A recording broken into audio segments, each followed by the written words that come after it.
రియాలిటీలో లేను, నాకు ఇంకా ఇది నిజమా కాదని కూడా అప్పుడప్పుడు అనిపిస్తుంది, ఇప్పుడు కూడా అనిపిస్తుంది. Very very happy to be part of this project. ఎప్పుడుంచో మళ్ళీ ఆయనతో పనిచేయాలనుకోవడం, అది ఇలాగా నా best friend from the industry, నాకు తెలిసిన ఏకైక ఫ్రెండ్, చాలా దగ్గరైన వ్యక్తి, చాలా చాలా చాలా నచ్చే వ్యక్తి, ఆయనతో పనిచేయడం, అలాగే మాకు తెలిసిన దానయ్య గారితో పనిచేయడం వెరీ వెరీ హ్యాపీ. ఫస్ట్లీ అసలు ఈ ప్రాజెక్ట్ ఎలా మొదలైంది అనేది అసలు మీ అందరికీ తెలియాలనేది నా చిన్న ఇది ఇంట్రెస్ట్. ఒకరోజు ఫ్యూ మంత్స్ బ్యాక్ ఎప్పుడైతే ఈ ప్రాజెక్ట్ అనుకున్నారో ఆయన, 1 year అయిపోయింది, ఏమో సార్ మీతో ఉంటే టైం తెలియట్లేదు. సో ఎక్కడో నేను ఊరికి వెళ్తూ ఆయన హౌస్ వెళ్ళే దారిలో, ఎయిర్పోర్ట్కి వెళ్ళే దారిలో ఉందని ఆయన ఒకసారి వెళ్ళే దారిలో ఒకసారి నా ఇంటికి వచ్చేసి వెళ్ళు క్యాజువల్గా ఒకసారి అంటే వెళ్ళాను. వెళ్తే ఆయన ఇంటి ఎంటర్ అయిన వెంటనే ఒక సెపరేషన్ ఉంటుంది, దాని తర్వాత దాని వెనకాల ఫ్యామిలీ అందరూ కూర్చున్నారు. ఆ సెపరేషన్ ఒక కింద భాగం కనిపిది మనకి కాలు వరకు. లోపలికి వెళ్ళిన తర్వాత ఒక మంచి పోజ్లో ఇక్కడ తారక్ కింద నేల మీద అలాగ రిలాక్స్ అయ్యి కూర్చున్నాడు. అదేంటి ఈయనన్నాడు ఇక్కడ అనుకున్నాను. అదేంటి సార్ అన్నీ తారక్ నా మొహం చూడడం, ఏంటి బ్రో నువ్వు ఇక్కడ ఏంటి అన్నాడు. నేను ఇక్కడ నువ్వేం చేస్తున్నావు, పాపం ఆయన మీరిద్దరు ఏదైనా మాట్లాడుకోవాలా రాజమౌళి గారు, నేను బయటికి వెళ్తాను అన్నాడు.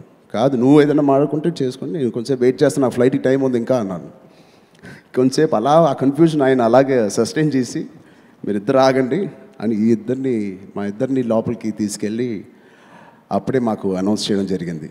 సో మా ఇద్దరికి తెలియని ఒక అనౌన్స్మెంట్ మాకు అంత చక్కగా ఆయన చెప్పడం మా ఇద్దరికి చాలా ఆనందం వేసి, ఒకసారి మా ఇద్దరు మొహాలు చూసుకుని గట్టిగా లేచి గట్టిగా ఆయన్ని పట్టుకుని, ఖచ్చితంగా ఈ సినిమాలో ఇద్దరం will be more then happy to work అని ఒకేసారి ఆ మాట చెప్పడం అనేది was the most memorable day for me in my life.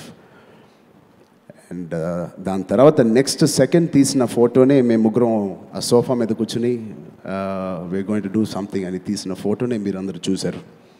So thank you. This will be a very very memorable characters we're playing. చాలా రెస్పెక్ట్ఫుల్గా, మర్యాదతో,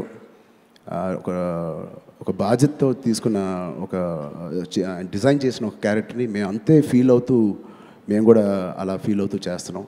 సో ఇది ఒక ఫిక్షనల్ స్టోరీ ఆయన చెప్పినట్టే, అండ్ చాలా జాగ్రత్తగా చేస్తున్నాం అండ్ చాలా హోప్ఫుల్గా ఉన్నాను. మా ఇద్దరు కాంబినేషన్ ఇంతకుముందు ఎలా ఉందో ఇది కూడా అంతకన్నా ఎక్కువ పెద్ద హిట్ అవ్వాలని మనస్ఫూర్తిగా కోరుకుంటూ, and I already enjoying working with him. And ఇంకా మా ఇద్దరు స్కెడ్యూల్స్ ఇంకా గట్టిగా స్టార్ట్ అవ్వలేదు. I'm looking forward to working with my brother Tarak. Thank you so much. ఈ వీడియో మీకు నచ్చినట్టయితే లైక్ చేయండి, షేర్ చేయండి. మరిన్ని ఇంట్రెస్టింగ్ వీడియోస్ చూడడానికి మా ఛానల్ కు తప్పక సబ్స్క్రైబ్ అవ్వండి.